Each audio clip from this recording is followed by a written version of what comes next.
আমাদের রোটারি ক্লাবের সমস্ত সদস্যকে, ডক্টর পৌলমী বর্মাকে এবং বিশাল ধন্যবাদ আমাদের সৌমশ্রী লাহিড়িকে, যার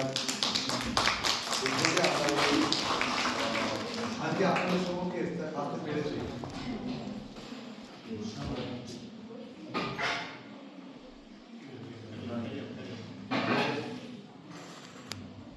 এবারে এটা এই জন্য সমস্যাকে ধন্যবাদ জানাচ্ছি যে আমরা জলপাইগুড়ি রোটারি ক্লাব মহারানী জলপাইগুড়ি আমরা বিভিন্ন ধরনের কাজ বা কর্ম করে থাকি, আর যেখানে সবারই আমরা একটা সহযোগিতা চাই। যখন সমস্ত আমাদেরকে বলেছে আমরা খুব সাধুর সঙ্গে এটাকে গ্রহণ করেছি।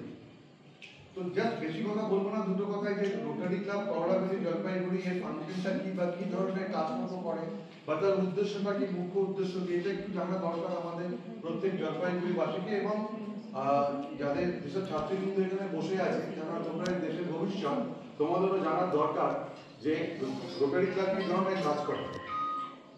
তো প্রথমটা বলি যে আমাদের জলপাইগুড়িতে আমরা বিভিন্ন স্কুলেও কাজ করেছি, কলেজে আমরা এখনো পর্যন্ত আসিনি। স্কুলে আমরা আমাদের এরিয়া অফ ফোকাসের মধ্যে ওই টিচার্স ডেভেলপমেন্ট আর স্টুডেন্ট ডেভেলপমেন্টের জন্য আমাদের রোটারি টিচ বলে প্রোগ্রাম আছে, আমাদের লিটারেসি যে প্রোগ্রামটা, তার আন্ডারে বিভিন্ন ধরনের টিচারদেরকে আমরা সম্মান দিয়ে থাকি, তাদেরকে মানে ন্যাশনাল বিল্ডার্স অ্যাওয়ার্ড দিই, যারা কিন্তু তারা তোমাদেরকে তৈরি করে। কলেজের লেভেলে আমরা এখনো আসিনি, কেন সেই স্কোপটা এখনো পাইনি আমরা। তো পরের যে টপিকস আমাদের আছে, মানে এই লিটারেসি ছাড়া, যে লিটারেসির মধ্যে আরো কিছু রয়ে গেছে, যেখানে আমাদের হ্যাপি স্কুল থাকে, যেখানে আমাদের বিভিন্ন ধরনের প্রজেক্ট চলছে, যে অ্যাডাল্ট লিটারেসি চলে। আমাদের একটি ক্যাম্প চলতো সরকার পাড়াতে, বর্তমানে ওই ক্যাম্পটি আমাদের বন্ধ করা হয়েছে।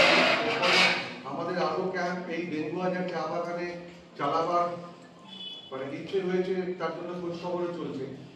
তো তোমরাও যারা গ্রামে গঞ্জে শহরে যেখানে থাকো, যারা বয়স্করা যদি কোনো ধরনের এই শিক্ষা পেতে চায়, তাহলে আমাদের ক্লাবের সঙ্গে যোগাযোগ করতে পারো।